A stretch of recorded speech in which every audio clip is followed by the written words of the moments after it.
Another reflection. Sarah was a 16-year-old girl, ordinary in everyone's eyes, but she carried a heart full of feelings no one could see. She spent long hours in her room, reading books or sketching in front of the large mirror she had inherited from her grandmother. One rainy night, the power suddenly went out, and the room was plunged into darkness. Sarah lit a small candle, its light dancing across the walls. She moved closer to the mirror to fix a strand of her hair when something strange happened. Her reflection was smiling, even though she wasn't. She froze in place, her eyes widening in shock. She took a slow step back, but the reflection remained still. Before she could scream, a faint voice came from the mirror. "Finally, you noticed me." Sarah stood frozen, her heart pounding violently. She whispered in a trembling voice, "Who are you?" The reflection's smile widened as it placed a hand on the glass from the inside. "I'm you, but from a better world. A world without fear, without sadness.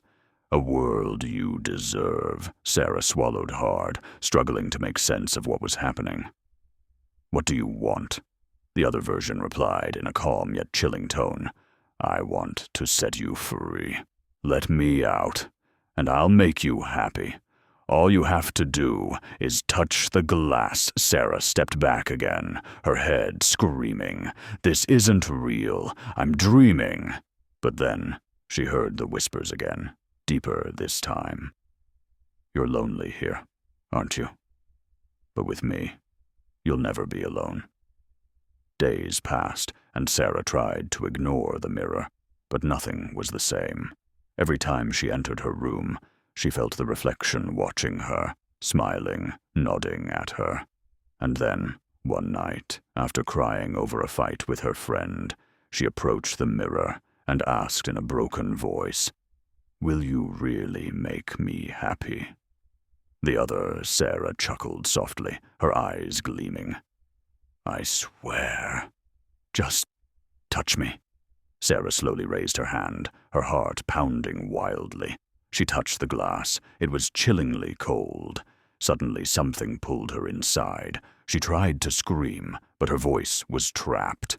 In an instant, she found herself standing in a room that looked exactly like hers, except it had no color. Everything was white and silent. She ran to the mirror to escape, but what she saw was her reflection, or rather, the other Sarah, now in her real room, laughing as she brushed her hair. The reflection raised a hand and spoke in a voice dripping with victory. "Now, I'm the real Sarah." Sarah pounded on the glass, screaming, but no one could hear her. Then, when she looked behind her, she saw dozens of other reflections, faces of people who had been trapped before her, staring back at her with empty eyes. The camera slowly pulls away from the mirror as the new Sarah whispers with an eerie smile, "See you soon, dear reader."